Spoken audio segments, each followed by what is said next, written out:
우리 시간 함께 기도하며 나아갑시다. 그 완전하신 하나님께서 이 시간 우리를 만드시고 다시 튜닝하시고 내 삶을 온전히 주님께로 인도하실 그 주님을 이 시간 신뢰합니다. 그 주님 앞에 나아가겠습니다. 하나님, 이 시간 예배 가운데 자정하셔서 귀한 은혜로, 넘치는 은혜로 내 삶 가운데, 이 시간 예배 가운데 부어주시옵소서. 우리 갈망하며 주님께 기도함으로 나아갑시다. 아버지 하나님, 그렇습니다. 너무나 부족하고 연약하여서 쓰러질 수밖에 없는 우리의 삶입니다. 이 시간 예배를 통해서, 말씀을 통해서 주님께 찬양하며 나아갈 때 다시 한번 주님으로부터 오는 귀한 은혜와 평안이 우리를 감싸며 주님 앞에 온전히 나아갈 수 있는, 온전히 설 수 있길 우리가 소원합니다. 아버지, 예배 가운데 인도하여 주시옵소서. 자정하여 주시옵소서. 주 인도하심을 기대합니다.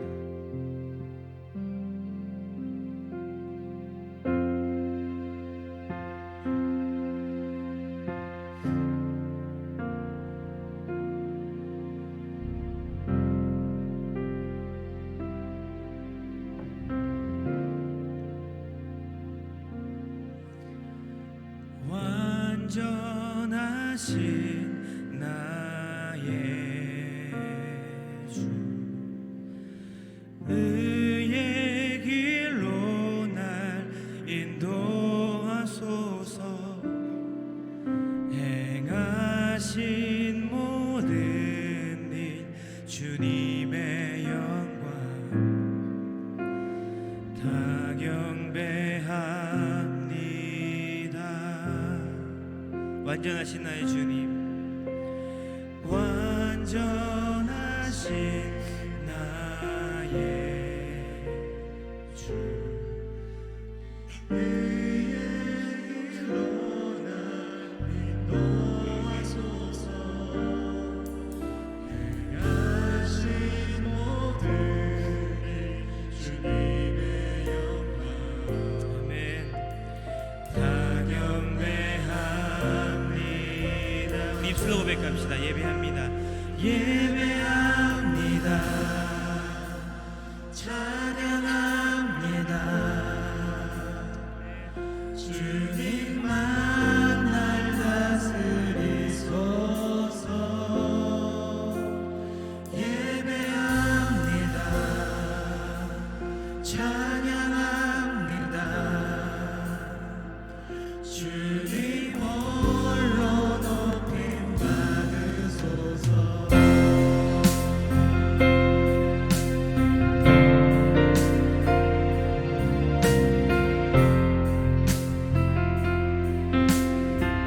완전하신 나의 하나님, 완전하신 나의 주, 의의 길로 날 인도하소서. 행하신 모든 일 주님의 영광 다 주님의 영광을 위해 다시 한번 선포합시다. 완전하신 나의 하나님 앞에, 완전하신 나의 주, 의의 길로 날 인도하소서. 행하신 모든 일 주님의 영광 다 경배합니다. 예배합니다.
넘쳐나네 넘쳐나네 주를 향한 내 속에 갈망이 주님께로 날 이끌어 주소서 주님을 더 원합니다 넘쳐나네 넘쳐나네 넘쳐나네 주를 향한 내 속에 갈망이 주님께로 날 이끌어 주소서 주님을 더 원합니다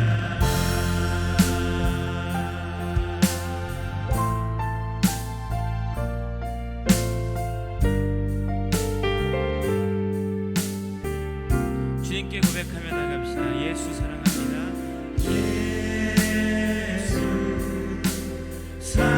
사랑합니다 사랑합니다 사랑합니다 온맘 다하여 오직 주님만 오직 주님만큼만 주님만 간절히 바라며 나가는 예배 되기 소망하며 다시 한번 선포하겠습니다 예수 사랑합니다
자리에서 마지막으로 일어나서 함께 주님께 더 깊은 고백으로 나아가기 원합니다.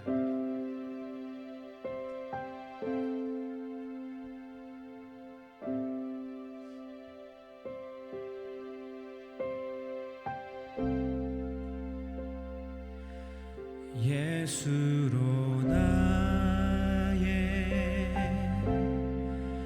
구주 삼고 성령과 피로써 거듭나니 이 세상에서 내 영혼이 하늘의 영광 누리로다. 이것이 나의 간증이요 이것이 나의 찬송일세. 나 사는 동안 끊임없이 구주를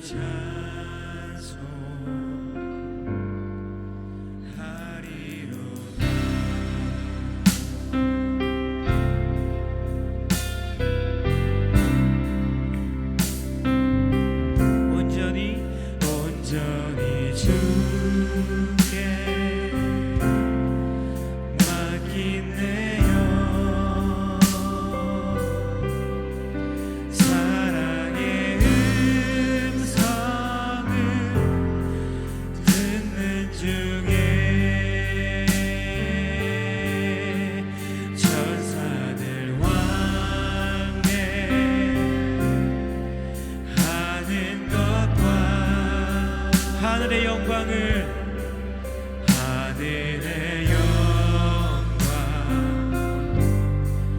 보리로다. 이것이 우리 모두의 고백임을 선포합시다. 이것이 나의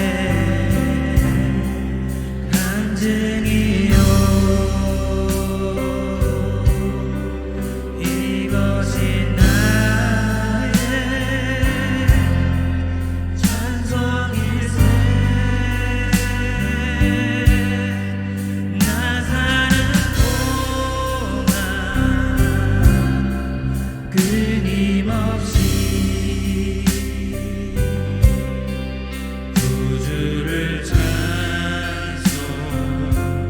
목소리 높여서 선포합시다. 이것이 나의 간증입니다. 아멘. 이것이 나의 간증이요 이것이 나의 찬송일세.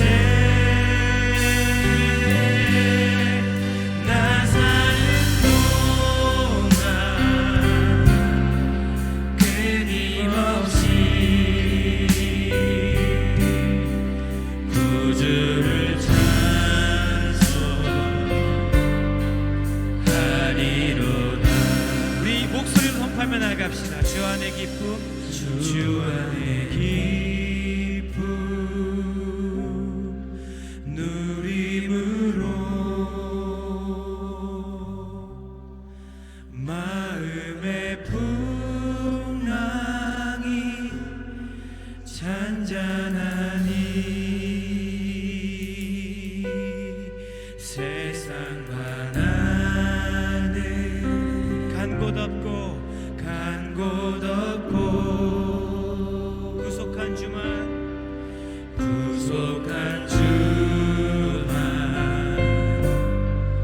보이도다. 아멘. 이것이 나의 간증이요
주님 나 사는 동안에 오직 주님을 찬양하며 오직 주님만 높여드리는 삶이 되기 소원합니다. 시간 귀한 예배 가운데 주의 은혜를 부어주시옵소서. 이제 주 앞에 나아갑니다. 함께 통독하며 나아갑시다. 할렐루야.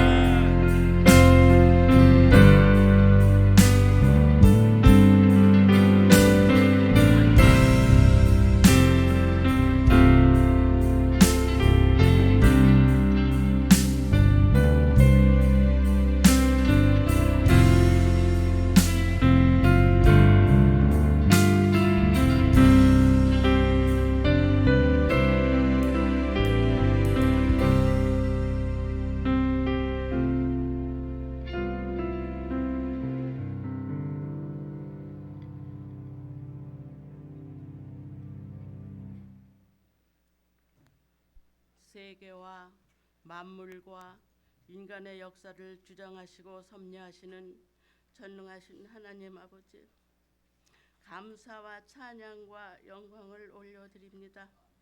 오늘 복된 주님의 날, 하나님의 자녀들을 원군 각처에서 불러 모아주시고 베푸신 은혜로서 일주일의 첫날을 아버지 앞에 예배하게 하시고 우리의 몸과 마음이 주님 안에서 쉼을 얻게 하시니 참으로 감사합니다.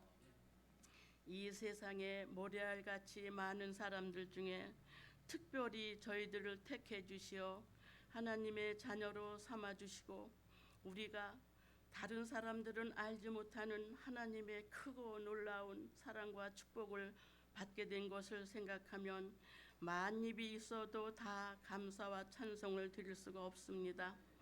예배하는 자가 신령과 진정으로 예배할지니라고 하신 하나님 아버지, 저희들이 드리는 이 예배가 참으로 하나님 앞에 연락되기를 원합니다. 우리는 아버지 앞에 설 때마다 늘 우리의 부끄럽고 죄스러운 모습을 숨길 수가 없습니다. 이 시간 우리의 죄와 부족함을 자백하오니 예수 그리스도의 보혈의 공로로 깨끗하게 용서하여 주옵소서. 이 시간 주님의 긍휼과 자비를 체험하게 하옵소서.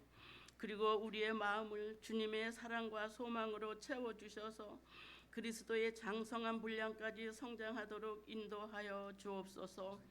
우리를 향한 하나님의 계획이 무엇인가를 분별해서 주를 위해 살기에 부족함이 없게 하시며 언제나 능력 있는 삶을 살게 하옵소서.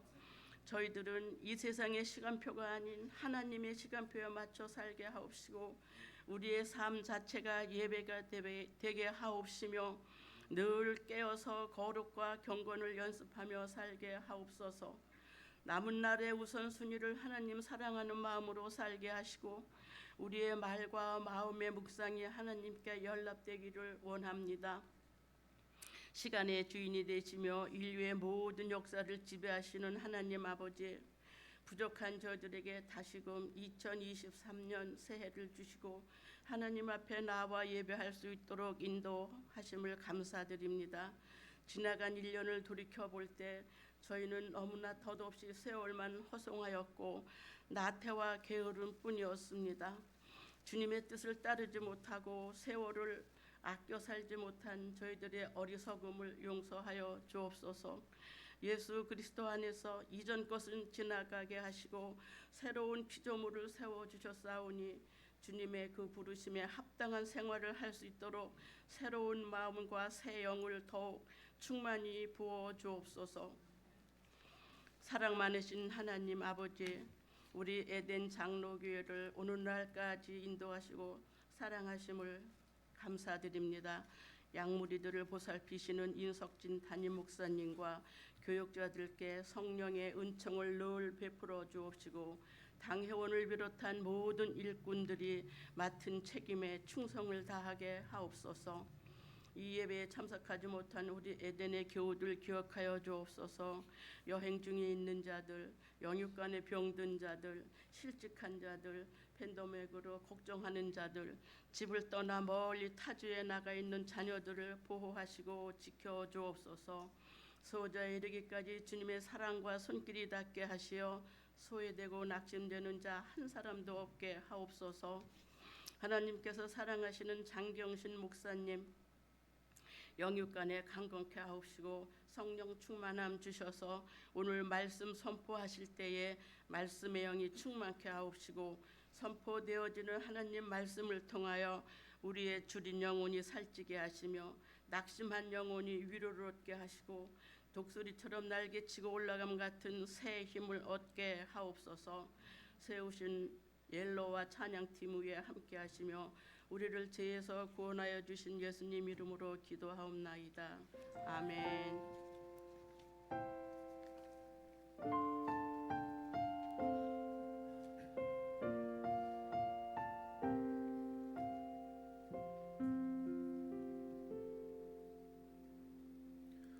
오늘 하나님 주신 말씀은 이사야서 40장 1절부터 11절 말씀입니다. 이사야서 40장 1절부터 11절 말씀 봉독하겠습니다. 너희의 하나님이 이르시되 너희는 위로하라 내 백성을 위로하라 너희는 예루살렘의 마음에 닿도록 말하며 그것에게 외치라 그 노역의 때가 끝났고 그 죄악이 사함을 받았느니라 그의 모든 죄로 말미암아 여호와의 손에서 벌을 배나 받았느니라 할지니라 하시니라 외치는 자의 소리여 이르되 너희는 광야에서 여호와의 길을 예비하라 사막에서 우리 하나님의 대로를 평탄하게 하라 골짜기마다 도두어지며 산마다 언덕마다 낮아지며 고르지 아니한 곳이 평탄하게 되며 험한 곳이 평지가 될 것이요 여호와의 영광이 나타나고 모든 육체가 그것을 함께 보리라 이는 여호와의 입이 말씀하셨느니라 말하는 자의 소리여 이르되 외치라 대답하되 내가 무엇이라 외치리이까 하니 이르되 모든 육체는 풀이요 그의 모든 아름다움은 들의 꽃과 같으니 풀은 마르고 꽃이 시들면 여호와의 기운이 그 위에 불미라 이 백성은 실로 풀이로다 풀은 마르고 꽃은 시드나 우리 하나님의 말씀은 영원히 서리라 하라 아름다운 소식을 시온에 전하는 자여 너는 높은 산에 오르라 아름다운 소식을 예루살렘에 전하는 자여 너는 힘써 소리를 높이라 두려워하지 말고 소리를 높여 유다의 성읍들에게 이르기를 너희의 하나님을 보라 하라 보라 주 여호와께서 장차 강한 자로 임하실 것이요 친히 그의 팔로 다스리실 것이라 보라 상급이 그에게 있고 보응이 그의 앞에 있으며 그는 목자같이 양떼를 먹이시며 어린 양을 그 팔로 모아 품에 안으시며 젖 먹이는 암컷들을 온순히 인도하시리로다. 아멘.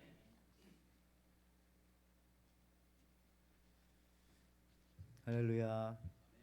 오늘도 이렇게 주님 전에 나오신 여러분들 주의 이름으로 축복하고 환영하면서 우리 말씀 듣기 전에 교회 소식 몇 가지 같이 나누도록 하겠습니다. 교회 소식 나누기 전에 또 교회를 방문해 주신 분이 계신데 우리 박수로 한번 환영하는 시간 갖겠는데요. 우리 서소망 김태은 방문해 주셨습니다. 여행 중에 어디 계신가 손 들어 주시면 박수로 환영하겠습니다. 맨 뒷자리에 감사합니다. 그리고 우리 박유나 또 서장미 우리 이렇게 또 여행 중에 방문해 주셨어요. 어디 계세요 또? 이쪽에 감사합니다.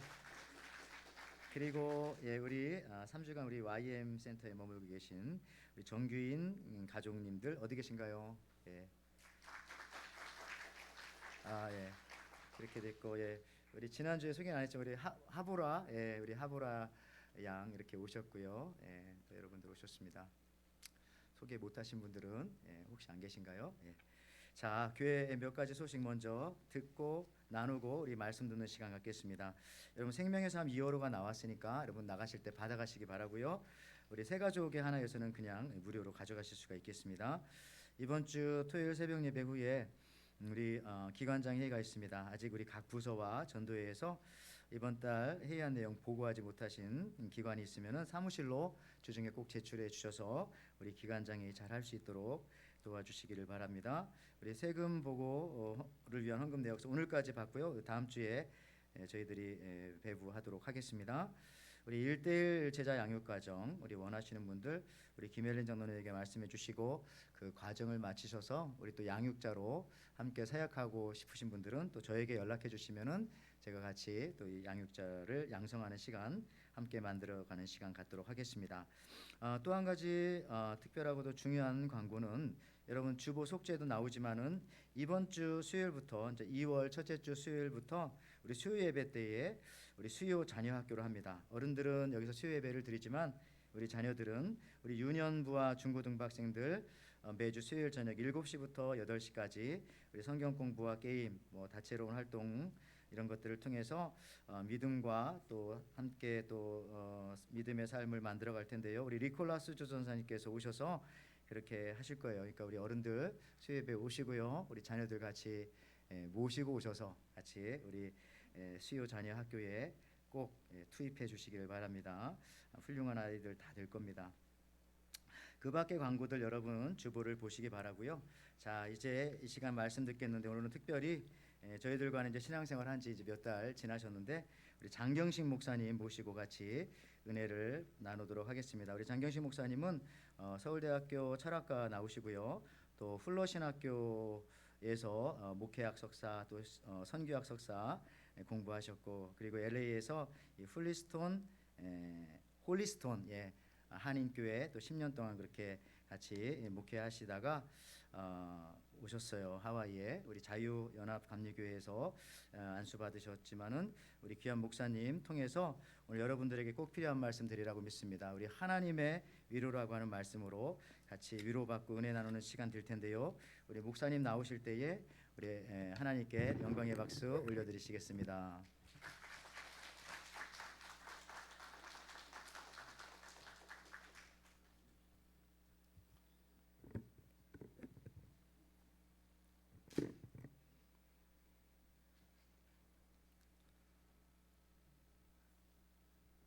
만나 뵙게 돼서 대단히 반갑습니다.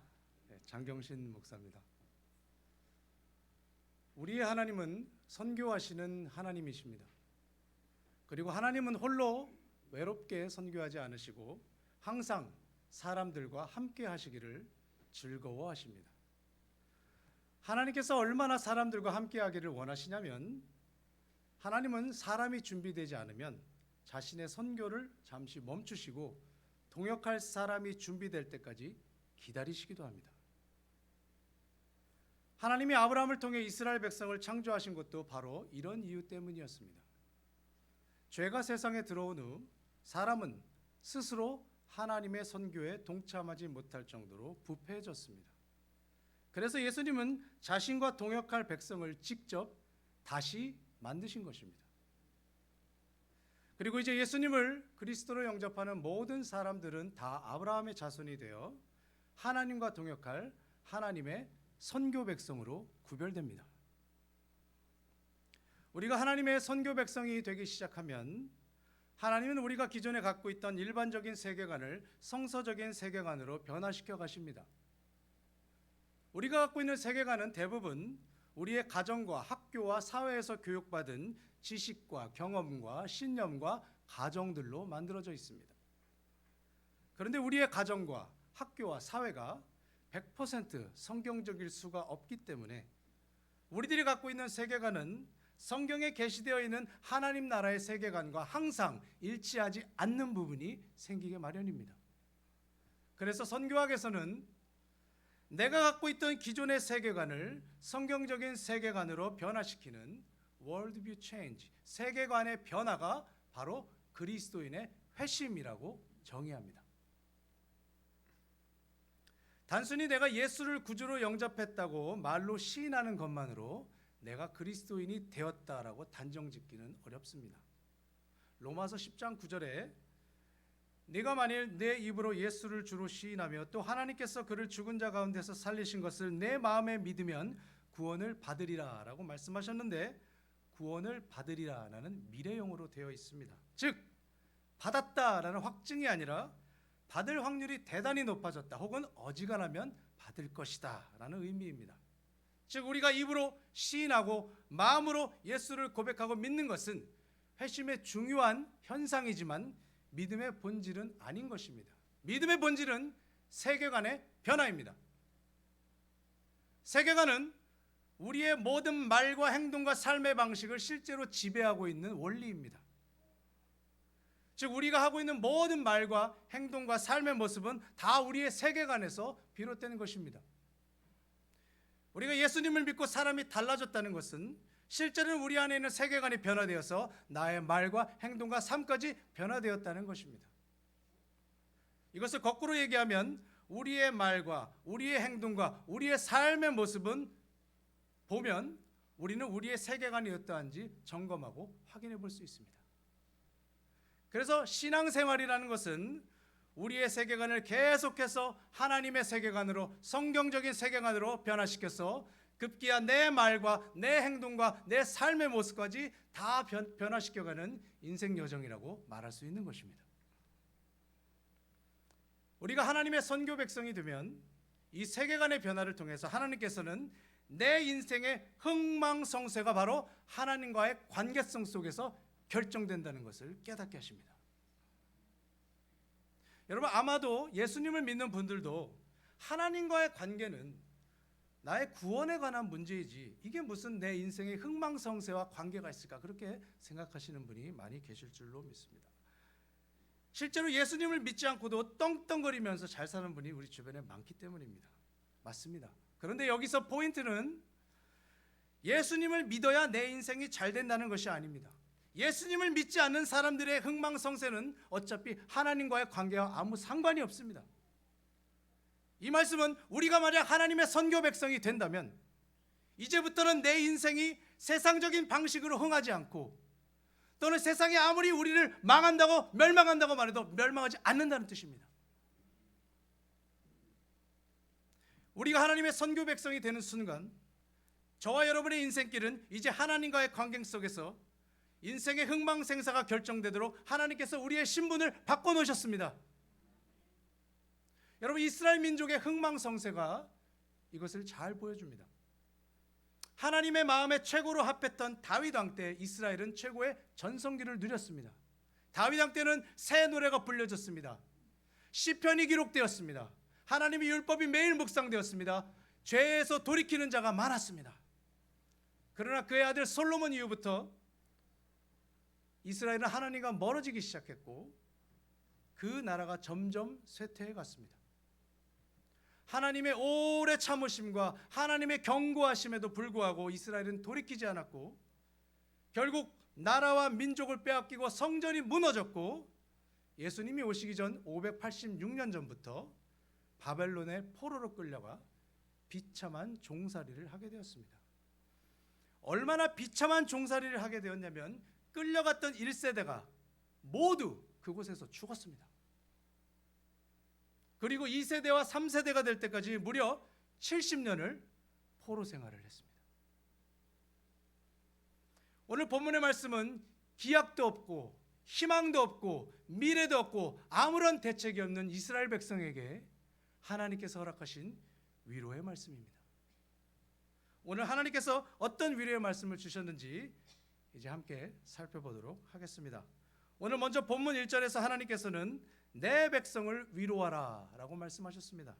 여기 위로하라라고 번역된 히브리어 나함이라는 단어가 성경에서 사용될 때는 그저 말로만 안심시킨다라는 뜻이 아니라 상황을 변화시키기 위해 개입한다라는 뜻이 있습니다.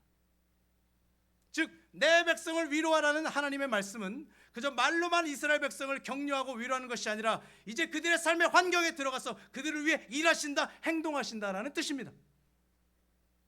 하나님의 위로는 행동하시는 위로입니다. 우리를 위해 일하시고 우리의 삶의 문제를 해결하시기 위해 우리의 삶에 간섭하시는 것이 바로 하나님의 위로인 것입니다. 또 1절에 보면 하나님은 이스라엘 백성을 내 백성들이라 부르시고 자신을 너희의 하나님이다 라고 부르십니다. 하나님은 출애굽 후 이스라엘 백성들이 하나님을 신뢰하지 않고 우상을 섬기고 타락할 때 여러 번 이 백성들이 목이 빳빳한 백성이로다 라며 질타하셨어요. 그리고 또 이사야서에서도 수없이 많이 하나님과 멀어진 이 백성들을 이 백성들이 이렇게 부르셨습니다. 그런데 이제 하나님께서 이스라엘을 더 이상 이 백성이라고 부르지 않고 내 백성들, 그리고 하나님 자신을 너희의 하나님이라고 부르십니다. 여러분, 왜 하나님께서 70년을 이스라엘을 버려두셨다가 갑자기 이스라엘을 향한 자신의 태도를 바꾸시고 이렇게 관계도 회복시키시고 그들을 위해 행동하신다고, 위로하신다고 말씀하셨을까요? 그 이유가 2절에 있습니다. 그 노역의 때가 끝났고 그 죄악이 사함을 받았느니라. 그의 모든 죄로 말미암아 여호와의 손에서 벌을 배나 받았느니라 할지니라. 출애굽기 22장 4절 7절 9절에 보면은 도둑질을 하거나 남의 소유를 가로챈 사람은 2배로 값을 치러야 그 죄를 용서받았습니다. 즉 2절에서 여호와의 손에서 벌을 배나 받았다고 하신 말씀은 죄값으로 2배를 치렀다. 즉 하나님이 세우신 율법의 근거에서 이스라엘 백성들이 죄값을 다 치렀다고 하나님이 선언해 주신 것입니다. 그래서 노역의 때, 포로 생활의 때가 끝났고 그 죄악이 용서함을 받았다고 말씀하십니다. 하나님께서 이스라엘을 위로해 주신 것은 이스라엘이 하나님과 멀어졌던 수많은 죄의 대가를 다 치렀기 때문입니다. 그리고 죄값을 다 치른 이스라엘을 누구보다 기뻐하신 것이 하나님 자신이셨습니다. 1절에서 한국어 번역은 평서문으로 되어 있습니다. 그러나 히브리어 성경에는 하나님께서 이렇게 격정적으로 말씀하십니다. 위로하라, 내 백성을 위로하라, 너희의 하나님이 말씀하신다. 그리고 죄의 대가를 치르기가 무섭게 하나님께서 너희는 나의 백성, 나는 너희의 백성, 나는 너희의 하나님, 이렇게 이스라엘 마음판에 말씀하셨습니다. 여러분 하나님의 위로가 필요하십니까? 저는 필요합니다. 여러분 하나님께서 여러분의 삶 속에 간섭하기를 원하십니까? 저는 원합니다. 여러분 하나님이 아니면 도저히 해결될 수 없는 문제가 많으십니까? 저는 너무나 많습니다. 하나님마저 나를 버리시면 내 남은 인생길이 너무나 불안하여 견딜 수가 없으십니까? 저는 견딜 수가 없습니다. 여러분의 모든 죄를 하나님께 고백하십시오. 예수님을 구주로 영접하십시오. 하나님과 우리 사이를 막고 있는 죄를 회개하고 용서받으셔야 하나님의 행동하시는 위로가 여러분의 삶 속에 허락됩니다. 우리가 하나님께 고백해야 하는 죄는 성경에 하나님께서 명시적으로 죄라고 하신 것도 있지만 하나님과 우리와의 관계성 속에서 하나님께서 기뻐하지 않으실 것 같은 그 모든 것들이 포함됩니다. 여러분 이스라엘 백성이 70년 포로 생활을 하게 된 것은 우상 숭배와 같은 명시적인 죄들도 수없이 많이 지었지만 궁극적으로는 하나님과의 관계를 파괴한 죄 때문입니다. 하나님은 자신의 선교를 위해 이스라엘 백성을 창조하셨는데 이스라엘이 자신의 창조자가 되신 하나님을 버리고 찾지도 않게 되자 하나님의 심판을 받게 된 것입니다. 여러분 아담과 하와의 죄는 하나님의 말씀에 대한 불순종이었습니다. 그러나 그들의 더 큰 죄는 하나님의 하나님 되심에 대해 의심하고 도전하고 자기들이 하나님과 같이 되려고 한 것입니다. 창조자와 피조물의 아름다운 관계를 그들이 깨버렸습니다. 여러분 하나님과의 우리 사이의 관계를 멀어지게 한 모든 죄를 여러분 하나님께 고백하시고 하나님의 용서함을 받아서 하나님의 행동하시는 위로를 다 받아 누릴 수 있는 저와 여러분 되시기를 주님의 이름으로 축복합니다. 아멘. 이제 하나님은 외치는 자의 소리, 말하는 자의 소리, 그리고 아름다운 소식을 전하는 자를 통해 하나님의 말씀을 전합니다. 이 세 가지 소리는 이사야 선지자가 아니고 하나님의 말씀을 대언하는 하늘의 전령 또는 천사 정도로 이해합니다. 첫 번째로 외치는 자의 소리 혹은 광야에 외치는 자의 소리가 이렇게 말씀합니다. 너희는 광야에서 여호와의 길을 예비하라. 사막에서 우리 하나님의 대로를 평탄하게 하라. 여기 대로라고 번역된 원어 메실라는 고속도로라는 뜻입니다. 하이웨이. 이 말씀은 하나님께서 이스라엘 백성에게 사막과 광야에 길을 만들어 놓으라고 하시는 말씀이 아닙니다. 여러분 바벨론에서 포로 생활을 하고 있는데 어떻게 그들이 사막과 광야에서 길을 만들겠습니까? 여러분 이 말씀은 이제 하나님께서 직접 광야와 사막에 자신이 임재하실 고속도로를 만들 것이니 이스라엘 백성들은 이런 하나님의 임재를 기대하고 바라고 앙망하며 준비하고 예비하라는 것입니다. 당시 바벨론과 예루살렘을 잇던 길은 해안선을 지나 크게 돌아가는 화려한 우회로였습니다. 그런데 그 길은 긴 행렬을 지어서 바벨론의 모든 우상들과 신상들을 데리고 다니던 길이기도 했습니다.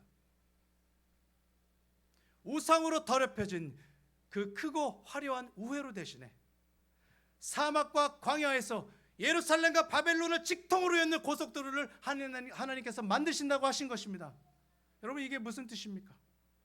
하나님께서는 이 세상의 지혜와 방법과 방식이 아닌 하나님의 주권적인 능력과 권세로 이스라엘을 해방시킬 것이라고 약속하신 것입니다.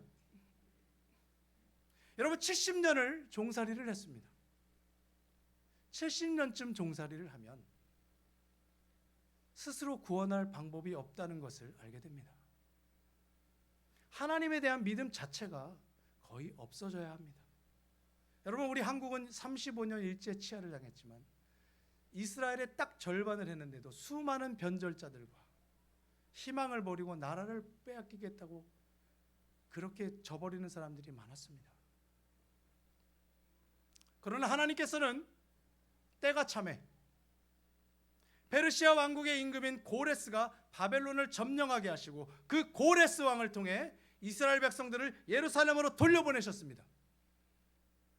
돌려보내기만 한 것이 아니라 빨리 가서 성전을 짓고 예배를 회복하라고 명령을 내렸습니다. 그것이 고레스 칙령입니다. 여러분, 바벨론이나 페르시아는 모두 우상을 섬기는 이스라엘의 적대국이었습니다.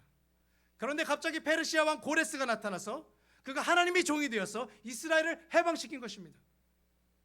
이 놀라운 기적으로 인해 오늘 5절의 말씀처럼 여호와의 영광이 나타나고 모든 육체 곧 온 세계가 그것을 함께 보았습니다. 하나님의 위로는 이런 것입니다. 상상조차 할 수 없는, 기획조차 할 수 없는 방식으로 하나님은 행동하십니다. 하나님이 하셨고 하나님만이 하실 수 있다고 하나님만의 방법을 하신다는 것을 알려주기 위함입니다. 그런데 이 말씀은 바벨론에서 이스라엘이 해방되는 것만을 말씀하신 것이 아니었습니다. 여러분, 예수님의 공생애가 시작되기 전에 하나님께서는 예수님의 사역을 예비하는 자로 세례 요한을 보내셨습니다. 요한복음 1장 23절에 보면 바리새인들이 세례 요한에게 너는 누구냐고 물었을 때 세례 요한은 오늘 본문 3절의 말씀을 인용해서 자신이 바로 광야에서 외치는 자의 소리이며 주의 길을 예비하고 평탄케 하는 자라고 말합니다. 또 요한복음 1장 6절에 보면 세례 요한은 하나님께로부터 보내심을 받은 자라고 기록되어 있습니다. 이전에 사막과 광야에서 고속도로를 만드시듯 하나님께서 이번에는 세례 요한을 직접 보내셔서 예수님의 사역이 순차적으로 실행될 수 있도록 준비하게 하셨습니다. 즉 오늘 본문의 말씀은 바벨론에서 이스라엘이 해방된다는 것을 말하는 말씀뿐만 아니라 500여 년이 지난 후에 바로 예수를 그리스도로 믿는 모든 사람들을 죄와 사망에서 해방시키겠다는 하나님의 약속의 말씀인 것입니다. 여러분, 여호와의 영광은 하나님이 임재하신다는 표시입니다. 예수님이 이 땅에 오셨을 때 하나님의 영광이 예수님에게 가득했습니다. 요한복음 1장 14절입니다. 말씀이 육신이 되어 우리 가운데 거하심에 우리가 그의 영광을 보니 아버지의 독생자의 영광이요 은혜와 진리가 충만하더라. 또다시 오늘 5절의 말씀처럼 예수 그리스도를 통해서 하나님의 여호와의 영광이 나타났고 모든 세계와 육체가 그것을 보게 되었습니다. 여러분, 이제 이 말씀은 우리들에게 다시 오실 예수 그리스도의 길을 예비하고 준비하라는 말씀으로 들려집니다. 주님은 지금도 자기가 오실 길을 만들고 계십니다. 우리는 어떻게 하면 다시 오실 주님이 오실 길을 준비하고 예비하고 기대할 수 있습니까? 영원히 없어지지 않을 완전히 자립된 교회를 세워서 예배와 신앙교육이 끊어지지 않게 해야 될 줄로 믿습니다. 우리의 신앙이 자녀들에게 대물림 될 수 있도록 부모님들은 최선의 노력을 다하셔야 될 줄로 믿습니다. 이단 사이비들이 교회를 틈타지 못하도록 싸워야 할 줄로 믿습니다. 여러분, 할 일이 많습니다. 그런데 한 가지는 여러분 확실합니다. 저와 여러분의 매일매일의 일상의 삶이 곧 하나님이 임재하실 고속도로를 만드는 일꾼의 삶이라는 것입니다. 이 거룩한 일에 동참하시는 저와 여러분 되시기를 주님의 이름으로 축복합니다. 이제 6절과 7절에서 하나님께서는 말하는 자를 통해 이렇게 외치라고 하십니다. 모든 육체는 풀이요 그 모든 아름다움은 들의 꽃 같으니 풀에 마르고 꽃에 시듬은 여호와의 기운이 그 위에 불미라. 이 백성은 실로 풀이로다. 여기 7절 하반절에서 이 백성은 풀이로다라고 하셨는데 이 백성은 이스라엘을 말하는 것이 아니라 바벨론을 말하는 것입니다. 하나님 보시기에 바벨론은 한낱 풀과 같으며 그들의 영광은 꽃에 시듬음과 같이 보잘것이 없다는 뜻입니다. 왜냐하면 하나님께서 여호와의 기운, 하나님의 영, 하나님의 성령으로 바벨론을 풀처럼 말라버리고 꽃처럼 시들게 하시겠다고 말씀하셨기 때문입니다. 하지만 하나님의 말씀은 풀과 꽃과 같지 않고 영원히 사 있다고 8절에 말씀하셨습니다. 아무리 강한 바벨론이라 할지라도 하나님 앞에서는 한낱 풀떼기에 지나지 않습니다. 이스라엘 백성들이 70년 포로 생활을 했으니 위로해 주시겠다는 하나님의 말씀이 믿어지지 않았을 것이 분명합니다. 그렇게 고민하고 있을, 방황하고 있을 이스라엘 사람들에게 하나님께서 이렇게 말씀하십니다. 모든 육체는 풀떼기다. 풀은 마르고 꽃은 시들지만 나의 말씀은 영원히 서 있다. 하나님의 말씀은 하나님 아버지와 함께 모든 만물보다 먼저 계셨습니다. 하나님 아버지의 창조 사역에 참여하셨으며 우주 만물이 바로 말씀으로 창조되었습니다. 성육신 하셨고 이 땅에 오셨습니다. 그리고 지금 하나님 보좌 우편에 앉아 계시고 이제 다시 오십니다. 따라서 하나님의 말씀은 영원하십니다. 영원하시기 때문에 소멸하지 않고 변치 않고 우리의 인류 역사 안에서 언젠가 반드시 실현됩니다. 하나님의 말씀은 그 자체가 창조력이 있고 그래서 이 세상에 존재가 되고 현실이 되는 것입니다. 시편의 기자는 이렇게 말합니다. 여호와여 주의 말씀은 영원히 하늘에 굳게 섰사오며. 또 마태복음 24장 35절에서 예수님께서 이렇게 말씀하십니다. 천지는 없어질지언정 내 말은 없어지지 아니하리라. 아멘. 하나님께서 도대체 나를 어떻게 위로해 주신단 말인가 그렇게 고민하실 수도 있습니다. 여러분, 이제 하나님의 말씀이 갖고 계시는 말씀의 창조력을, 말씀의 영원성을 믿으시기 바랍니다. 하나님께서 여러분의 잠자던 가슴을 다시 뛰게 하실 것입니다. 저는 지금 가슴이 뜁니다. 설교를 하라고 들은 그 순간부터 가슴이 뛰었고 잠을 제대로 잘 수가 없었습니다. 물 한 잔만 먹겠습니다.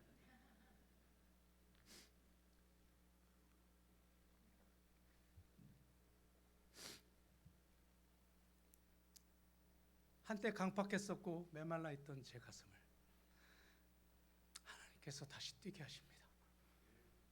여러분, 말씀의 능력, 말씀의 살아계심, 말씀의 영원하심을 믿으시면 저보다 더한 감동과 뭉클함이 여러분의 삶 속에 있을 것을 확신합니다.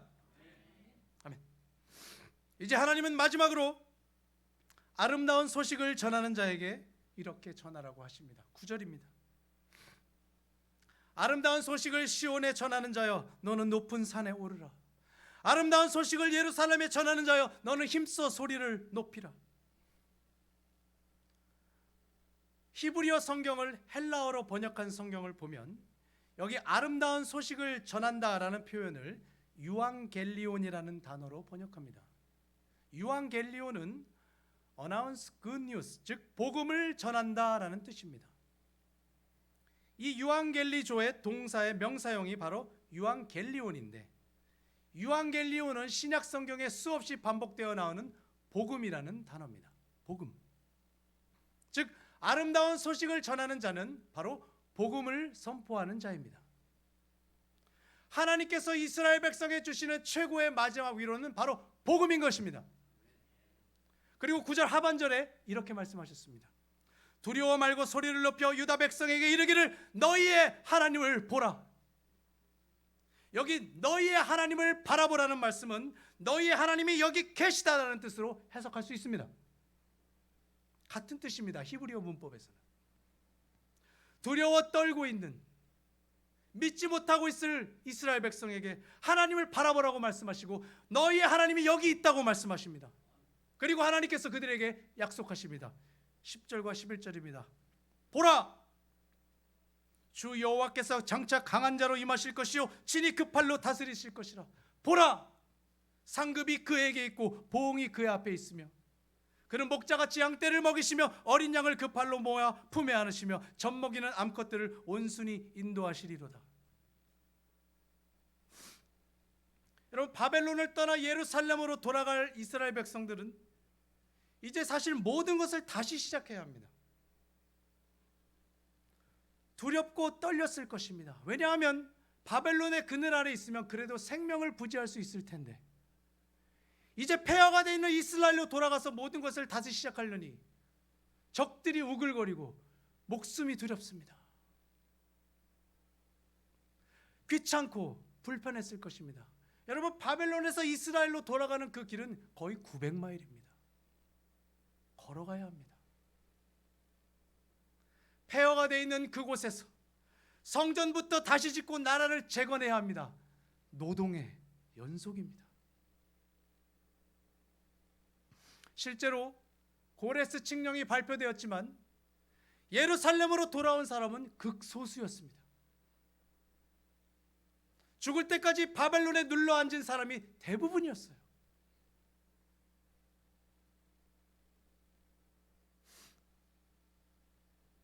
여러분, 그 벼룩은 크기가 2mm, 3mm밖에 되지 않는데 점프를 하면 18cm까지도 뛸 수 있습니다. 실험을 위해서 벼룩들을 이 18cm보다 작은 병 안에 막 집어넣고 뚜껑을 닫았습니다.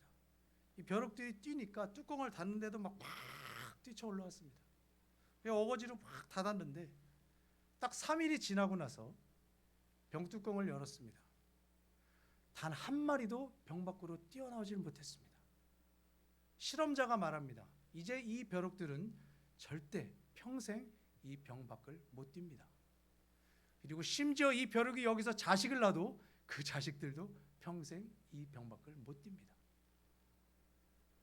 벼룩의 세계관에는 그들의 최고 점프력은 이미 병뚜껑 밑바닥이 되어버렸습니다.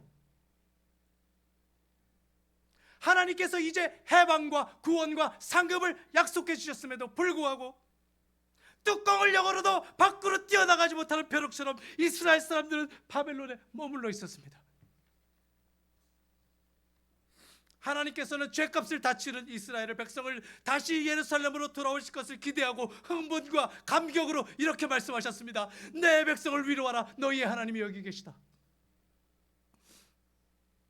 하지만 그들은 포로 생활의 고단함과 바벨론의 음란한 문화와 자본과 세대 간의 신앙이 전달되지 못하는 이유 때문에 정작 하나님께서 복음을 선포해 주셨지만 그 복음을 듣고 전인격적으로 반응하지 못하고 바벨론을 떠나지 못하고 말았습니다.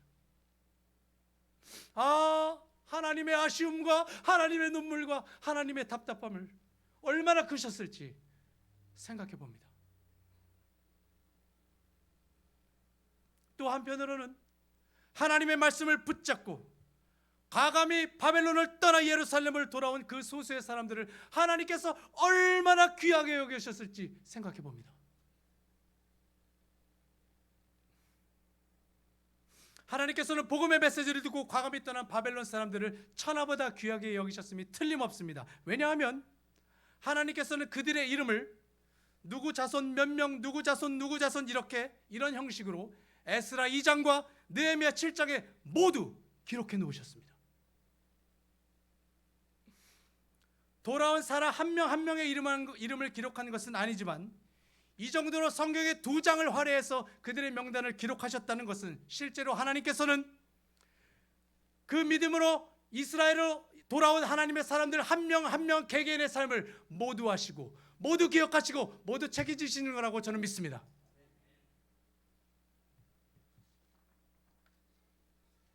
여러분, 하나님의 심판을 받아 종살이를 하고 있는 바벨론에서 안락한 삶을 계속 지속하시겠습니까? 바벨론이라는 장벽에 내 스스로를 가두고 병뚜껑 밑바닥에서 헐떡거리는 벼룩처럼 내 남은 인생을 사시겠습니까? 아니면 하나님의 선교 백성이 되어서 구원자 되시고 목자 되신 하나님을 믿고 다시 우리의 신앙의 시작점으로 돌아가서 하나님의 선교에 동참하시겠습니까?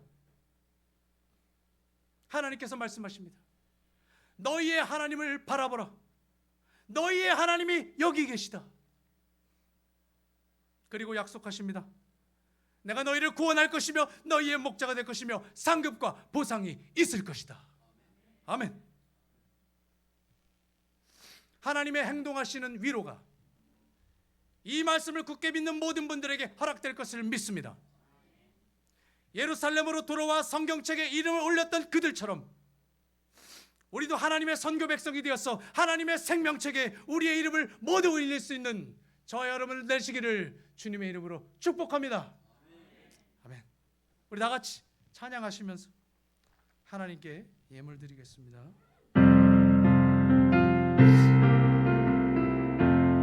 죄짐 맡은 우리 구주, 죄짐 맡은 우리 구주, 어찌 좋은 친구인지 걱정 근심 무거운지 우리 주께 맡길세. 주께 고함 없는 고로 복을 얻지 못하네. 사람들이 어찌하여 사람들이 어찌하여 아랠 줄을 모를까. 시험 걱정 모든 괴로 시험 걱정 모든 괴로 없는 사람 누군가 부질없이 낙심만 기도 드려 아뢰세. 이런 진실하신 주 찾아볼 수 있을까. 우리 약함 아시고 어찌 아니 아를까. 근심 걱정 무거운 짐을 하나님께 근심 걱정 아니 진짜 누굴까. 비난 저는 우리의 주께 기도드리세. 세상 친구 멸시하고 너를 조롱하여도 예수 품에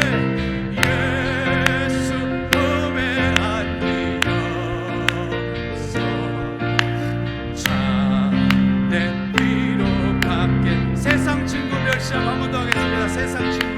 세상 친구 멸시하고 너를 조롱하여도 예수 품에 안기어서 참된 위로 받겠네. 아멘.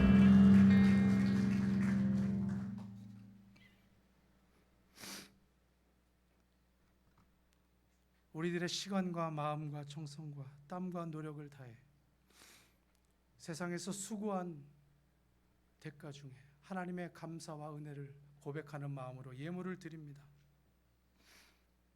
우리는 비록 하나님께 적은 것을 드렸지만 하나님께서는 그 우리의 적은 것보다 큰 것을 허락해 주시고 더 부어 주시며 더 격려해 주시며 더 위로해 주시는 하나님이심을 믿습니다. 우리가 하나님께 기쁨으로 드릴 때 하나님 기뻐하시고 우리가 하나님께 감사함으로 드릴 때 하나님께서 축복하실 것을 믿습니다. 하나님 돌이켜보면 우리의 11조와 헌금만이 하나님의 것이 아니라 우리의 인생 전체가 모두 하나님의 것임을 고백합니다.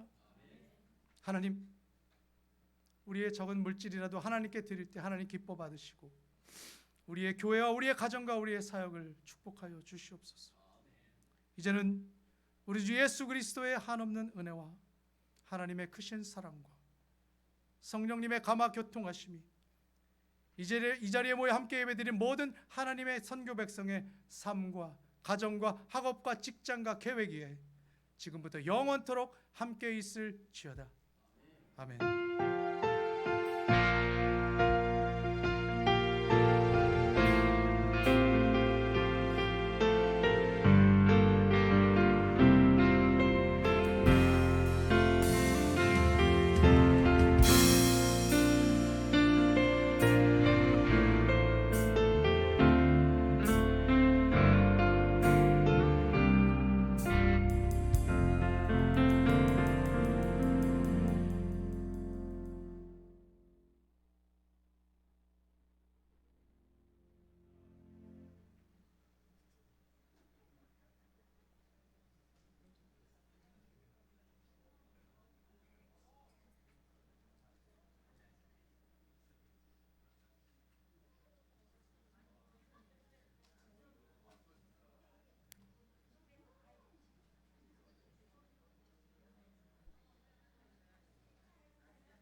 귀한 것 예수를